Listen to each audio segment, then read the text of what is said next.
आज इथे Sinhagad road police station अंतर्गत बांधण्यात येणाऱ्या आनंदनगर पोलीस चौकीचं उद्घाटन झालं असं सर्वप्रथम मी जाहीर करते. ज्यांच्या शुभ हस्ते या पोलीस चौकीचं उद्घाटन झालं ते माननीय आमदार चंद्रकांत दादा पाटील, उच्चतंत्र शिक्षण मंत्री, त्याचप्रमाणे अमितेश कुमार, पोलीस आयुक्त पुणे शहर यांच्या हस्ते आज आपण या चौकीचं उद्घाटन केलंय आणि चौकी आपण आता त्यांना पोलीस दलाला सुपूर्द केली.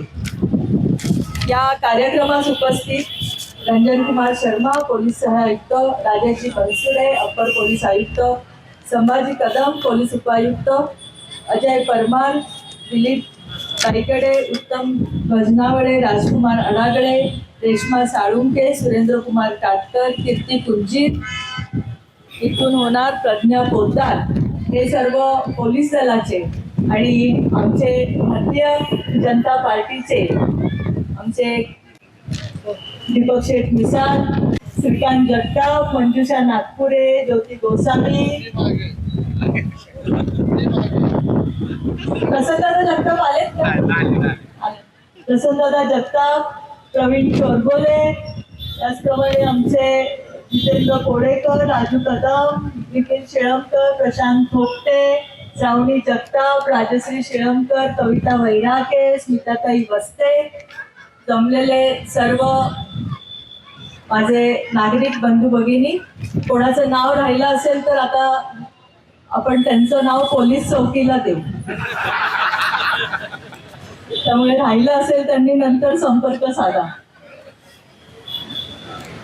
हे ते पोलीस स्टेशन आणि पोलीस चौकीची जी जागा होती ही आपल्याकडे 2 आरक्षणं पडली आणि इथे मला आवर्जून सांगावंसं वाटतं सीपी साहेब की आपली हद्द जी होती पुणे शहराची ह्या भागाची ती हद्दवाढ आपल्याला करून घ्यायला लागली, कारण राजाराम पुराच्या पुढच्या नागरिकांना हवेलीला जायला लागायचं आणि हवेली पोलीस स्टेशन हे अभिरुचीच्या तिकडे होतं आणि हे जेव्हा आरक्षणं होती त्यावेळेस मग तुम्ही ठरवलं की आपल्या या भागाला नागरिकांच्या सोयीसाठी पोलीस स्टेशन आणि पोलीस चौकीचं बांधकाम करून द्यायचं.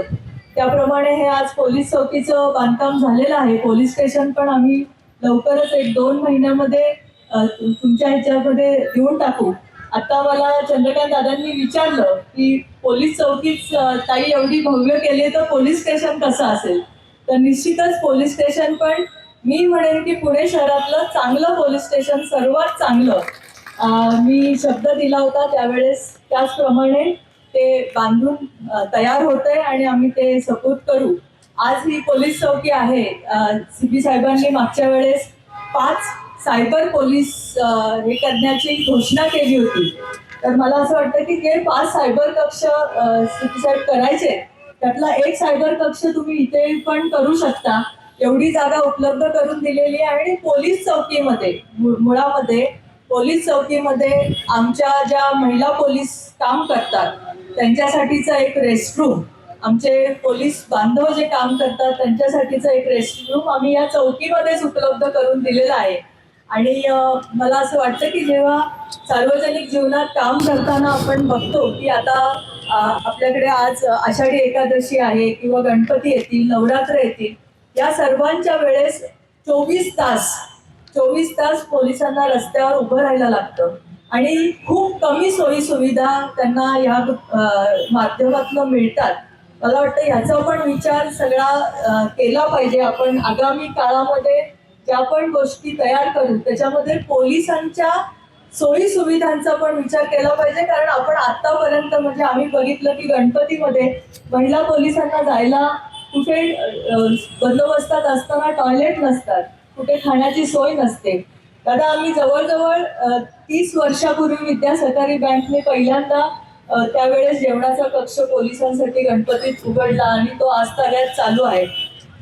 जर आम्ही बघायला गेलो तर आज अमितेश कुमार बनसोडेजी यासारखे जेव्हा पोलीस ऑफिसर पुणे शहराला माननीय मुख्यमंत्री गृहमंत्री देवेंद्रजींनी दिले त्यावेळेस आम्ही खरंच मुख्यमंत्र्यांचे त्याबाबत आभार मानले.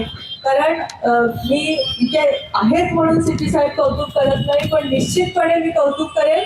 का तर प्रत्येक गोष्टीमध्ये लोकप्रतिनिधी दादांनाही माहिती आहे की जेवढ्या वेळा आम्ही या संबंधीच्या पुणे शहराच्या संबंधीच्या टाईम संबंधी असतील किंवा वाहतूक संबंधी असतील, जेवढ्या पण मिटिंग त्या सगळ्याला सीपी साहेब स्वतः हजर राहिले, स्वतः पाहणीला कुठल्याही हजर राहिले. आज आपण बघतो पुणे शहराची वाहतूक कोंडी आणि त्यांची कसरत, कारण ट्रॅफिकला जी असणारी पदं पण खूप कमी असल्यामुळे दादा पुणे शहर इतकं वाढतंय आणि पुणे शहर हे इतकं आता मोठं झालंय की इथे जवळजवळ रोज कोणी ना कोणीतरी मोठे नेते असतात, कोणी मोठे मोठे लोक येत असतात. तो भार पण सगळा पोलिसांवर पडत असतो आणि त्या दृष्टीने आम्ही मुख्यमंत्र्यांकडे ही पण मागणी केली की पुणे शहराला आम्हाला ट्रॅफिकच्या याच्यामध्ये आमची पदं वाढवून द्या आणि आम्हाला तेवढे अवेलेबल करून द्या. या सगळ्या कमी कमी लोक, मोठी लोकसंख्या आणि कमी लोक त्याच्यामध्ये हे खातं पुणे शहरासाठी हे लोक सगळे पोलीस दल चालवते, त्याबद्दल पण मी त्यांचं अभिनंदन करेन. आणि अशाच पद्धतीने पुणे शहराची कायदा आणि सुव्यवस्था राखण्यासाठी आम्ही लोकप्रतिनिधी पण पोलीस दलाच्या हातात हात धरून काम करू, एवढंच मी या निमित्ताने सांगते. थांबते. जय हिंद, जय महाराष्ट्र.